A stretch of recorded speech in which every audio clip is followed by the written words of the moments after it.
I was working at a financial firm in New York City with a bunch of very smart people, and I had a brilliant boss I much admired.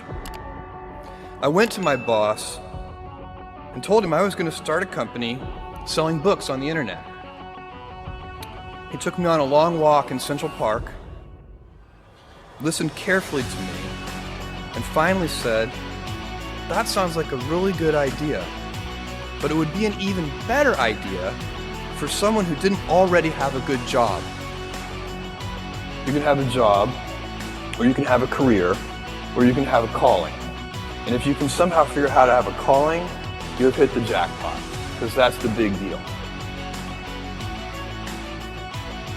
I met Jeff Bezos 25 years ago, and he told me, "Dave, I want you to invest in my company." "What are you doing?" "I'm gonna start a bookstore in my garage." "Okay, and I'm gonna put it online. People will buy online, and I'm gonna ship out of my garage. But if you invest in me, Dave, someday I'm gonna be the richest man in the world. I'll do over $100 billion. First of all, there is no such thing as $100 billion 25 years ago. Statistically, there's no such thing. Countries didn't have 100. Our national debt wasn't $100 billion. And this dude's telling me at 26 years old that he's gonna be the richest man in the world because he has a garage and the internet? That was his truth. No, but he did not know it, and neither did I. But the difference between him and I is I was laughing, scoffing, and jesting at him, and he was already applauding himself, going, at the right way, at the perfect time, I'm gonna make as much as I can as quickly. And I'm sitting there going, there's no way this is gonna be a big business. Do something you're very passionate about, and don't try to chase what is kind of the hot passion of the day. Seen in that light, it really was a difficult choice, but ultimately, I decided I had to give it a shot. I didn't think I'd regret trying and failing, and I suspected I would always be haunted by a decision to not try at all. After much consideration, I took the less safe path to follow my passion, and I'm proud of that choice. As a young boy, I had been a garage inventor. I'd invented an automatic gate closer out of cement-filled tires, a solar cooker didn't work very well out of an umbrella and aluminum foil, baking pan alarms to entrap my siblings. I'd always wanted to be an inventor, and she wanted me to follow my passion. It's a military phrase that I especially love, and it says, "Slow is smooth and smooth is fast." And I have seen that in every endeavor I've ever been in. That's the kind of thing that really allows you to make progress. You know, you get certain gifts in life and you want to take advantage of those, but I guess my advice on adversity and success would be to be proud not of your gifts, but of your hard work and your choices. So, you may be, the kinds of gifts you get, like, you might be really good at math. It might be really easy for you. That's a kind of gift. But practicing that math and taking it to the next step, that could be very challenging and hard, and take a lot of sweat. That's a choice. You can't really be proud of your gifts because they were given to you. You can be grateful for them and thankful for them.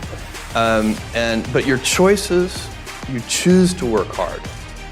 You choose to do hard things. Those are choices that you can be proud of.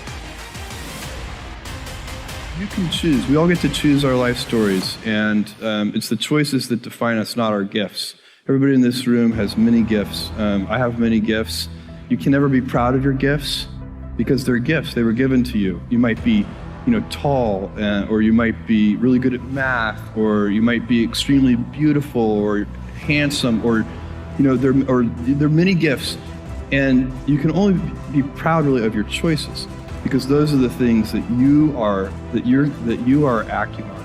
And one of the most important choices that each of us has, and you know this just as well as I do, is you can choose a life of ease and comfort, or you can choose a life of service and adventure.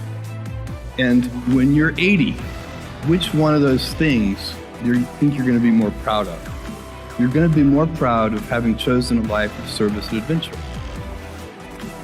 There's never been a better time to be alive. I mean, it's just incredible the amount of inspiration that the world generates for me, and I think for a lot of people. It's insane, the amount of change and invention and opportunity.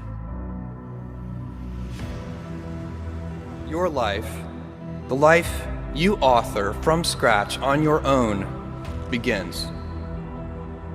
How will you use your gifts? What choices will you make? Will inertia be your guide, or will you follow your passions? Will you follow dogma, or will you be original? Will you choose a life of ease, or a life of service and adventure? Will you wilt under criticism, or will you follow your convictions? Will you bluff it out when you're wrong, or will you apologize?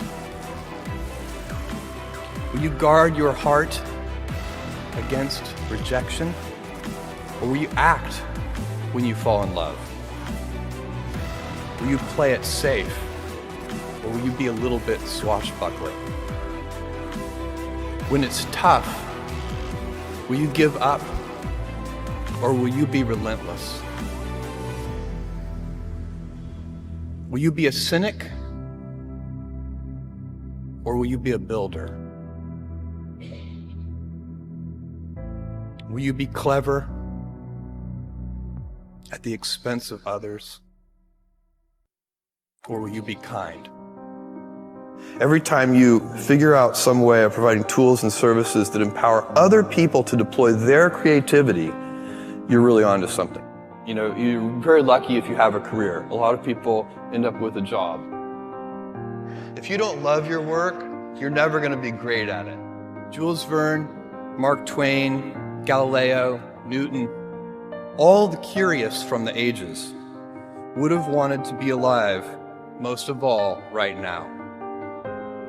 As a civilization, we will have so many gifts, just as you as individuals have so many individual gifts as you sit before me. How will you use these gifts? And will you take pride in your gifts or pride in your choices?